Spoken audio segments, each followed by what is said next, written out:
Donc, merci à vous d'être présent aujourd'hui pour ce webinaire sur le sujet de l'internalisation ou de l'externalisation de vos activités marketing. Voilà, on va prendre un quart d'heure, 20 minutes pour partager sur le sujet avec des questions par la suite. Voilà, si vous avez des questions, n'hésitez pas à me les soumettre dans la partie questions. Et puis j'y répondrai au fur et à mesure cette fois-ci, vu qu'on est en petit comité. Voilà, comme ça sera un peu plus interactif, notamment. Donc pourquoi ce sujet? Parce que en fait, tous nos clients éditeurs de logiciels nous le proposent et sont souvent confrontés à cette question. Donc on s'est dit, bah voilà, on va essayer de partager notre vision avec nos clients et prospects sur le sujet. Alors, je vais commencer ma démarche et le fil conducteur, c'est de partir de la stratégie d'entreprise, en passant par la stratégie marketing, en allant sur l'opérationnel et de boucler par votre plan d'action marketing et au final décider de qu'est-ce que je peux externaliser ou internaliser en fonction de tel ou tel critère. Donc, à la base, dans toutes les fonctions de l'entreprise, c'est se poser la question, quelle est la place du marketing dans mon entreprise et est-ce que c'est une fonction stratégique? Chez les éditeurs de logiciels, on prend souvent, on peut confronter deux générations d'éditeurs de logiciels.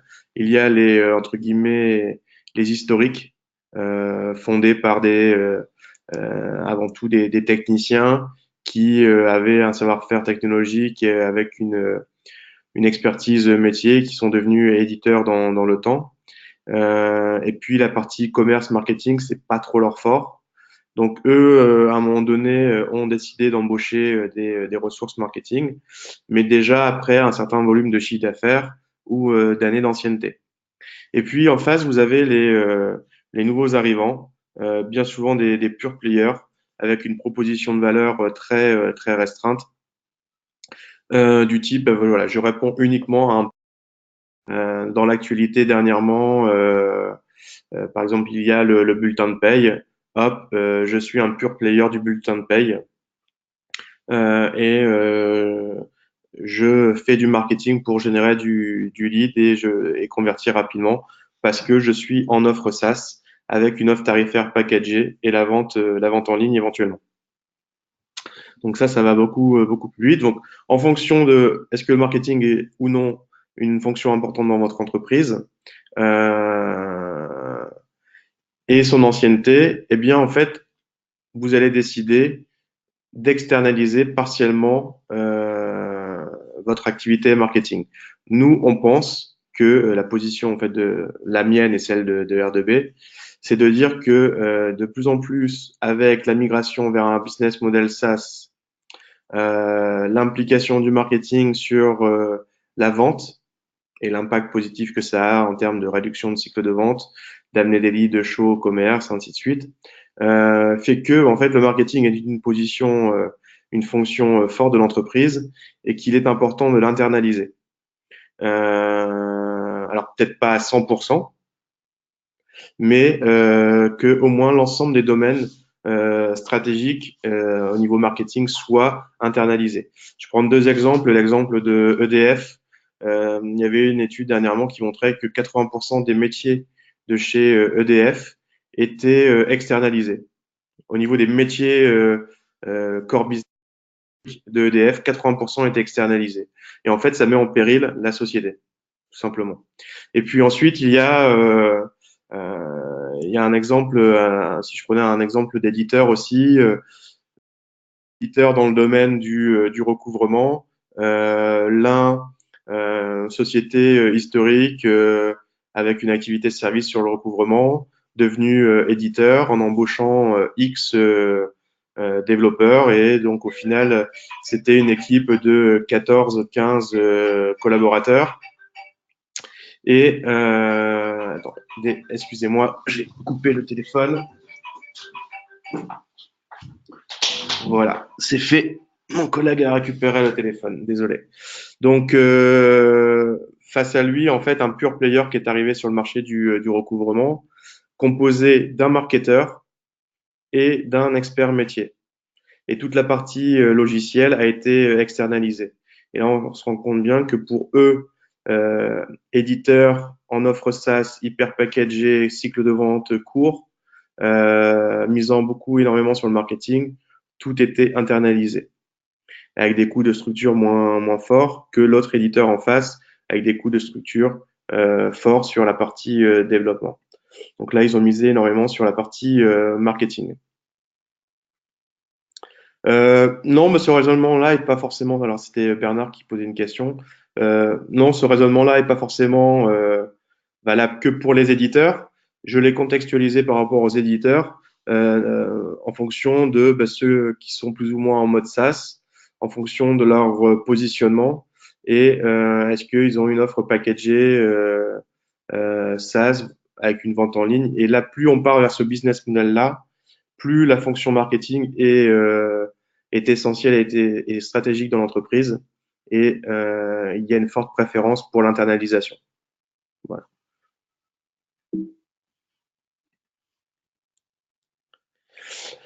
Alors, si on considère que cette fonction doit être ou devrait être une fonction stratégique dans l'entreprise, donc il faut privilégier l'internalisation. Et puis ponctuellement, n'hésitez pas aussi on n'est pas sachant, on n'est pas expert sur tous les domaines. Donc parfois un petit accompagnement ponctuel sur tel ou tel sujet, ça permet d'être challengé et d'avoir un regard extérieur fort. Donc souvent sur la partie stratégique, ça va plutôt concerner la partie marketing de l'offre, la partie business model, la partie go-to-market, comment je délivre ma roadmap et je respecte mes engagements à ce niveau-là, ou si j'en suis beaucoup plus loin, comment je migre de mon offre on-premise en une offre SaaS avec tous les impacts techno d'infrastructure ou de réécriture applicative. Donc ça, oui, vous pouvez externaliser des petits points comme ça de conseils, voire d'aller un peu plus loin par la suite. Mais notre position à nous, R2B, c'est privilégier l'internalisation. Alors, on parle de la stratégie en fonction de l'entreprise. Une stratégie d'entreprise, là on est en début d'année, je sais, parmi vous, il y a des directeurs ou des responsables marketing chez les éditeurs de logiciels. Vous avez passé vos entretiens annuels et puis votre directeur vous a indiqué quelles étaient un peu ses attentes cette année par rapport à votre poste, hein, à votre direction, voire au niveau de vos collaborateurs, et vous a fixé des objectifs. Il peut y en avoir de plusieurs natures, mais aujourd'hui, il y a un objectif qui est récurrent et de plus en plus important, c'est que le marketing soit un levier au développement de l'entreprise et de son développement commercial basé sur des leads. Après, on peut retravailler un lead. Est-ce que c'est une marque d'intérêt? Est-ce qu'il y a un projet? Est-ce qu'il y a eu un chiffrage, etc., etc. Ça, c'est entre guillemets, vos sauces internes pour calibrer et définir ce qu'est un lead. Mais pour arriver à un certain nombre de leads et répondre aux objectifs de votre dirigeant, et donc par la suite de vos indicateurs personnels sur l'année 2019, eh bien, vous allez mettre en place un certain nombre d'actions opérationnelles pour générer ces leads notamment. Donc, vous allez mettre en place peut-être une démarche d'inbound marketing. Et là, d'un point de vue marketing opérationnel, vous allez travailler sur je travaille mes mots-clés, je fais mon planning éditorial, je fais la promotion sur les différents réseaux sociaux, ainsi de suite, pour générer des leads. Quelle est ma stratégie au niveau des réseaux sociaux entre la marque employeur, la valorisation de l'expertise métier? Qu'est-ce que je dois faire d'un point de vue SEO? Donc, est-ce que je dois revoir, sans passer par une refonte de site internet, mais comment je dois peut-être mieux expliquer mon positionnement, les mots-clés retravailler derrière en conséquence? Est-ce que en SEO, d'un point de vue technique, contenu ou backlink, à quel niveau je suis? Pareil hein, est-ce que je mise sur le référencement payant, Google Ads, LinkedIn Ads, qui sont majoritaires sur le B2B, même si je pense que Facebook peut être encore intéressant, mais juste d'un point de vue remarketing. Et puis, à titre d'information, c'est toujours aussi intéressant d'installer un peu le pixel Facebook et de tester un peu en remarketing vos visiteurs. Qu'est-ce que je fais d'un point de vue marketing opérationnel en termes de data, de CRM, et puis quels sont un peu les scénarios de marketing automation que je mets en place pour en fait apporter le meilleur contenu à la meilleure cible en fonction de son niveau de maturité et de nurturing derrière. Voilà. Et puis sans oublier la partie événementielle. Là, on est sur la période mars-avril où il y a énormément de salons pour vous tous et c'est aussi l'occasion de générer un certain nombre de leads. Donc sur tous ces aspects-là, marketing opérationnel, eh bien c'est lancer la réflexion de qu'est-ce que j'internalise, qu'est-ce que j'externalise. Et quel est un peu le processus, un peu la démarche que je vous propose pour cartographier à un moment donné euh, cette prise de décision entre l'internalisation ou l'externalisation, c'est de partir des objectifs. Voilà. Avec mon dirigeant, on considère que cette année, j'ai 3 objectifs principaux. C'est de générer le maximum de leads, de développer la visibilité et la notoriété de notre éditeur de logiciels, et puis de structurer, de professionnaliser, par exemple, ma démarche marketing ou la fonction de marketing au sein de l'éditeur de logiciels. Donc, on va prendre le premier exemple d'objectif, la génération de leads. En termes d'activité, je vais mettre en place des actions d'inbound marketing, de SEO, de SEA, comme tous les points que j'ai levés précédemment. Par rapport à ça, quels vont être les objectifs qui vont être rattachés? Donc, et toujours avoir en tête les objectifs attendus par le dirigeant vis-à-vis de vous en tant que chargé de marketing et vous aussi éventuellement les indicateurs que vous attendez de vos collaborateurs si vous avez une équipe marketing derrière vous. Donc au niveau des indicateurs, par exemple, voilà des indicateurs en termes de nombre de leads marketing, des indicateurs en termes d'opportunités commerciales, en termes d'affaires signées pour évaluer l'impact du marketing sur le chiffre d'affaires global ou new business par exemple. Quels sont mes taux de conversion en termes de référencement payant, quels sont sur le top 5 de mes mots-clés prioritaires en 2019, comment je me positionne sur Google Search par exemple, etc., etc. Et en fait, ces indicateurs-là vous permettront également d'alimenter 2 types d'outils de reporting. En gros, le reporting simple qui tient sur une page A4 que vous transmettez à votre dirigeant pour qu'il ait chaque semaine ou chaque mois une visibilité de l'avancement. Et puis, votre reporting marketing que vous partagez avec vos équipes ou qui vous aide à piloter l'ensemble de vos tâches opérationnelles. Et ensuite, donc on passe de l'objectif, on le décline alors, on retrouve l'ensemble de vos objectifs. On prend l'exemple avec le lead. Le lead, on lui adresse des indicateurs de performance. Et ensuite, eh bien, on regarde notre capacité, notre plan de charge en interne, que ce soit, alors si je suis seul, bah, à mon niveau, sinon au niveau de mon équipe. Et puis aussi regarder la capacité à mobiliser les équipes des autres directions. Aujourd'hui, le marketing, c'est l'affaire de tous. Si on est sur la production de contenu, ben voilà, les commerciaux, les dirigeants sont contributeurs, notamment sur la production de contenu. Ils peuvent intervenir pour totalement, par exemple, rédiger un article ou apporter un point de vue dans un article ou dans un contenu. Puis après, à vous de le mettre en forme, le packager, le marketer derrière. Donc, tout ce plan de charge-là, on va essayer, par exemple, sur de planifier une semaine type et sur officiellement mes 35 heures, qu'est-ce que je peux mettre en fonction des équivalents temps plein. Donc, si je suis seul, bah, un équivalent temps plein. Si j'ai une équipe de 4 collaborateurs, bah, on est 5 en tout. comment je peux charger 5 personnes en fonction de toutes mes activités opérationnelles qui doivent répondre en priorité aux indicateurs attendus par mon dirigeant. Et puis à un moment donné, on verra qu'on ne peut pas tout faire.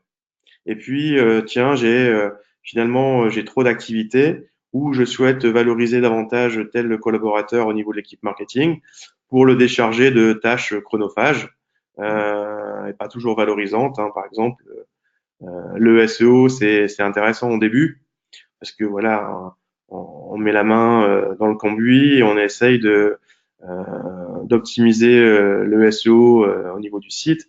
Mais à un moment donné, ça devient chronophage et c'est pas toujours valorisant et le collaborateur s'épanouit pas toujours à faire cela. Donc on peut essayer de revoir un peu sa mission et puis les tâches chronophages, on peut se dire tiens, ça je peux peut-être l'externaliser, je sais comment ça fonctionne et donc je peux l'externaliser pour challenger au mieux le prestataire délégataire. Et comment décider à un moment donné? On peut peut-être mettre en place une matrice décisionnelle. Qu'est-ce qui est facile à mettre en œuvre dans mon plan d'action? Qu'est-ce qui est complexe? Où est-ce que je suis autonome? Où est-ce que je suis dépendant? Dépendant de ressources internes de collaborateurs, d'autres collaborateurs ou de ressources externes. Par exemple, vous n'avez pas la main sur votre site internet ou parfois il faut rentrer dans le code pour optimiser le site web. Vous dépendez peut-être de l'agence qui a conçu le site internet. Aussi, quel est votre niveau d'expertise sur le sujet? Est-ce que vous vous sentez expert à forte valeur ajoutée et puis vous dites non, ça c'est crucial, on le garde chez nous? Ou ça, on n'est pas expert, on va déléguer à un sachant sur le sujet. Et au final, on va classer qu'est-ce que j'internalise, qu'est-ce que j'externalise. Et sur ce que vous externalisez, eh bien, c'est essayer de regrouper sur un nombre d'acteurs limité, un, deux prestataires maximum, je pense. C'est ce qu'il y a de mieux pour qu'il y ait le plus de synergie entre vous et un meilleur suivi dans le temps. Voilà un peu ma vision sur la place de l'internalisation, la place du marketing est pour nous le poids fort de l'internalisation. Et on le voit hein, aujourd'hui, en termes de recrutement, la fonction marketing connaît une croissance forte dans les entreprises, encore plus forte chez les éditeurs de logiciels parce qu'on est sur des niveaux de croissance plus importants que les entreprises d'autres secteurs d'activité. Et puis parce que le business model des éditeurs de logiciels migre vers le SaaS avec des offres packagées plus du tout sur le marché, uniquement sur le marché français. On est aussi sur l'internationalisation. Comment aujourd'hui mon marketing me permet aussi de me développer à l'international. Et ça, est-ce que je l'internalise ou je l'externalise dans un premier temps? Et si on voit que ça amène peut-être un courant d'affaires, je prendrai peut-être un expert en marketing international pour aller encore un peu plus loin. Voilà brièvement quel était un peu mon fil conducteur de cette présentation pour décider, que vous puissiez décider et vous me donner un axe méthodologique pour décider de oui ou non entre l'internalisation et l'externalisation. Je ne sais pas si vous avez des questions pour répondre plus précisément à vos attentes.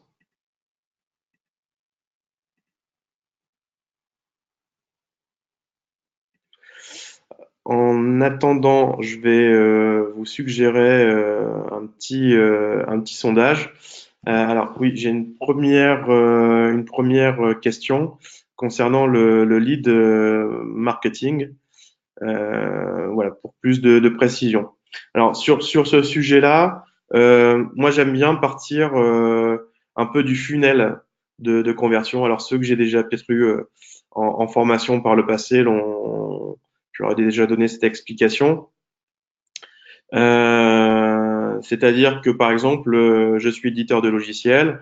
On sait que un éditeur dit classique entre guillemets, avec une forte dominante on-premise, renouvelle à 70% son chiffre d'affaires chaque année.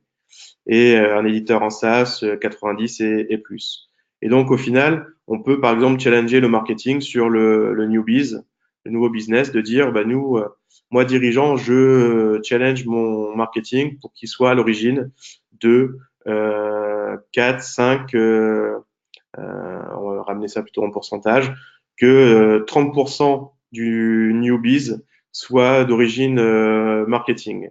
Donc, on va dire, par exemple, une affaire moyenne, c'est 10 000 euros et que vous êtes challengé sur 300 000 euros. Donc, il faut que vous soyez à l'origine de 30 affaires signées.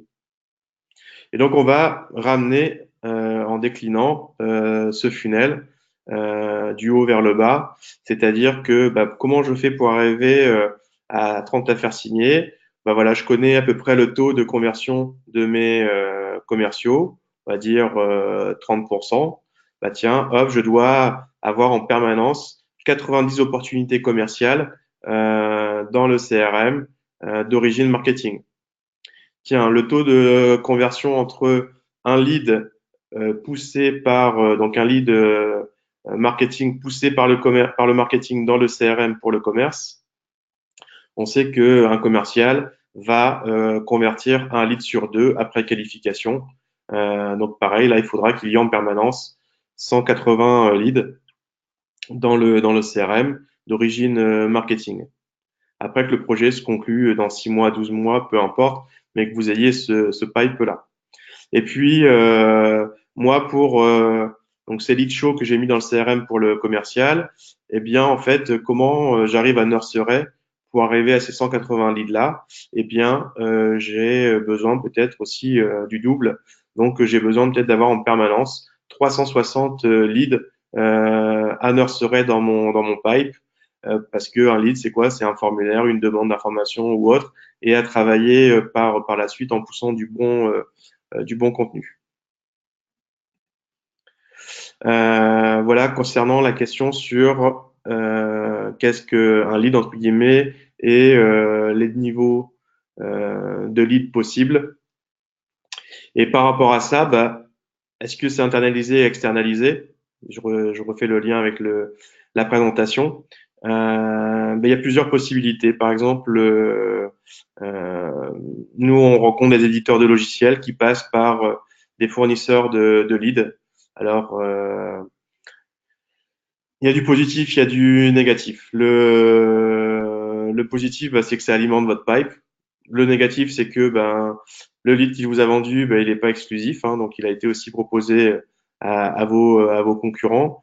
Après, le lead n'a pas forcément été bien qualifié, donc est-ce qu'il y a vraiment un projet derrière ou pas? Et puis donc quel est le retour sur investissement? Donc ça, c'est, je pense, après quelques mois ou une année d'expérience sur l'externalisation, où on peut dire, voilà, est-ce que c'est pertinent ou pas? Parce que finalement, ça m'a coûté X milliers d'euros en termes d'abonnement à l'année. Puis j'ai signé une seule affaire, à minima, ça m'a remboursé ces milliers d'euros investis à l'année, quoi.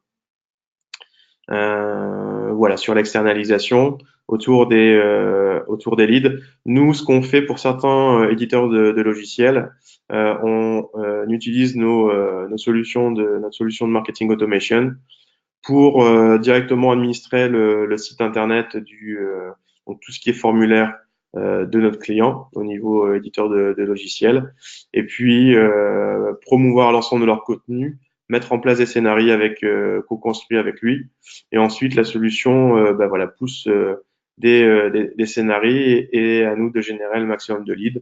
Et en général, nous sur ça, on peut se faire rémunérer avec une part fixe et une part variable. Voilà, toujours la même question, qu'est-ce qu'un lead et comment je le rémunère s'il y a une part variable. Voilà. Alors, est-ce qu'il y a d'autres questions? Je regarde.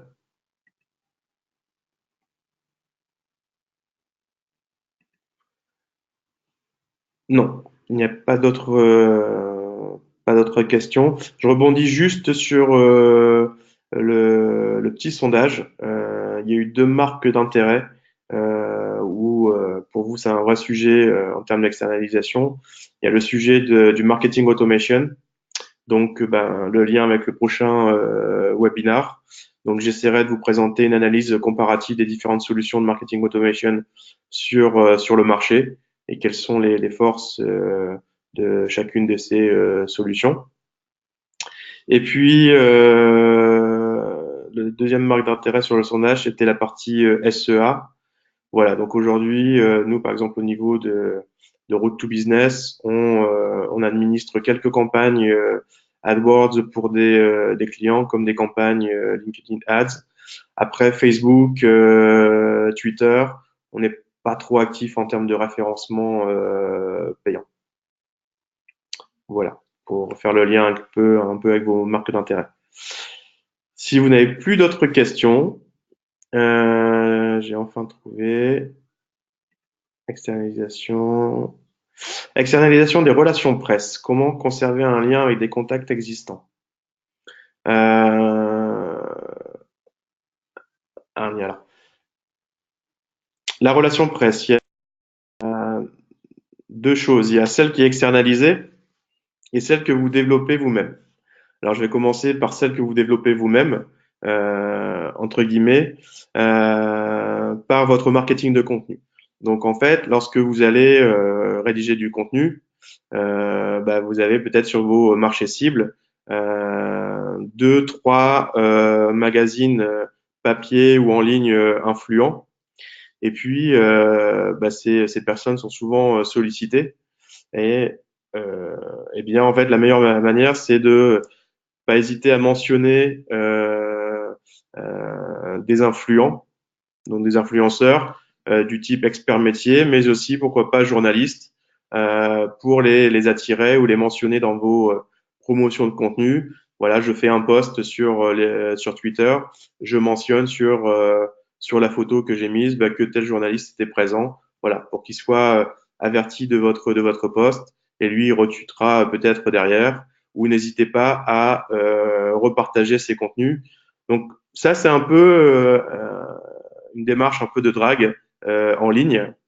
Et puis à un moment donné, n'hésitez pas, après quelques semaines, quelques mois de rebond sur les contenus de ce journaliste, pour entrer en contact avec lui et créer un lien. Et après, dans le temps, l'étape suivante, c'est peut-être, j'interviens comme expert sur un article général où le journaliste économique sur les RH fait un article sur la transformation digitale des RH, et vous, éditeur de logiciels en RH, vous faites une petite mention gracieusement, et puis on vous mentionne le nom de l'éditeur et voir le verbatim du dirigeant de votre société.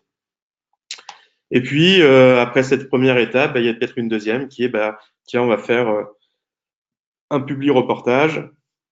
Et puis à un moment donné, vous aurez aussi une visibilité beaucoup plus forte, gracieusement et ou payante. Donc ça, c'est un peu la démarche. Je gère un peu en direct ma relation et je développe mon écosystème presse. Et puis sinon, vous externalisez. Il y a des savoir-faire, il y a des agences. Alors toutes les agences sont pas spécialisées IT. Et en fonction de la taille de votre éditeur, de vos budgets aussi, parce que ça a un coût. Et puis à quel stade de maturité. Par exemple, si je suis une start-up éditeur de logiciels, j'ai levé moins d'un million d'euros depuis ma création. Tiens, je vais peut-être chercher une agence RP qui a une introduction forte des investisseurs et de la communauté numérique je pense notamment, moi par exemple, j'écoute ou je regarde tous les jours BFM Business et Tech Co. Voilà, moi je chercherais par exemple la RP qui est super bien introduite chez BFM Business, notamment sur l'émission Tech Co. Où je suis, ma cible marché, c'est le retail. Eh bien, il faut que j'ai la RP qui me permette de m'introduire au niveau de BFM Business et l'émission Retail Show, par exemple. Voilà. Donc, mais ces personnes-là, faut les identifier. Donc après, quand vous allez sur des salons, parfois il y a quelques RP qui passent sur les salons et qui peuvent laisser leur carte. Mais sinon, faites quelques recherches et puis regardez quels sont les RP qui travaillent au maximum avec les éditeurs de logiciels. Puis après, testez-les. Pour les tester, moi, ce que je faisais par le passé, quand j'étais côté éditeur, C'était au résultat. Donc, une petite brève, c'était autant d'euros. Un article, hop, c'était autant. Et puis, en fait, la personne était challengée par rapport à ça. Et donc, s'il y a un réseau, elle vous en fait profiter vu qu'elle est rémunérée au nombre de publications. Donc ça, c'était l'externalisation ou l'internalisation de la relation presse. L'agence gère les requêtes presse, mais du coup, nous ne parlerons plus aux journalistes qui nous connaissent. Bah oui, c'est ça, euh, c'est trouver la bonne frontière. Pour moi, vous devez reprendre la main sur la relation de presse avec les journalistes au quotidien à travers votre contenu. Ok. La requête presse, utilisez votre ERP dans ce cas-là plus lié à des événements. Dans l'année, vous avez vos 3-4 salons prioritaires, vous avez votre Tour de France pour présenter votre roadmap et les nouveautés 2019-2020. Hop, là, utilisez l'agence RP. Mais reprenez la main sur le reste. Voilà. Et à vous, dans le temps, de construire aussi de votre côté votre écosystème presse au niveau national comme au niveau local en fonction de si vous avez ou pas des agences en local. Voilà. Est-ce que j'ai répondu à votre question, Céline?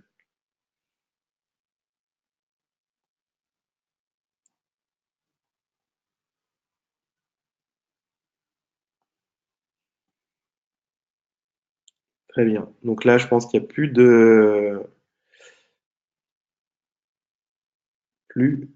Alors il y avait Florent. Alors j'ai pas compris son commentaire. J'ai enfin trouvé. Donc je sais pas si je répondais à sa question, mais voilà. Qui n'hésite pas, Florent, n'hésitez pas à m'envoyer un petit email pour m'expliquer en quoi vous avez trouvé. J'espère que j'ai apporté une approche méthodologique sur la réflexion autour de l'internalisation et de l'externalisation, que vous ai apporté un peu de matière concrète en fonction des différentes situations. Et puis voilà, on se tient à votre disposition. Notre prochain webinaire, c'est le 18 avril à midi, tous les jeux, à chaque fois le jeudi à midi, concernant donc la présentation comparative des principales solutions de marketing automation. Voilà. Après, si vous utilisez déjà par exemple une solution de marketing automation et que vous souhaitez à un moment donné témoigner ou intervenir, n'hésitez pas à revenir vers nous. Il est encore temps. À très bientôt et je vous souhaite un bon appétit et une belle fin de semaine. Au revoir.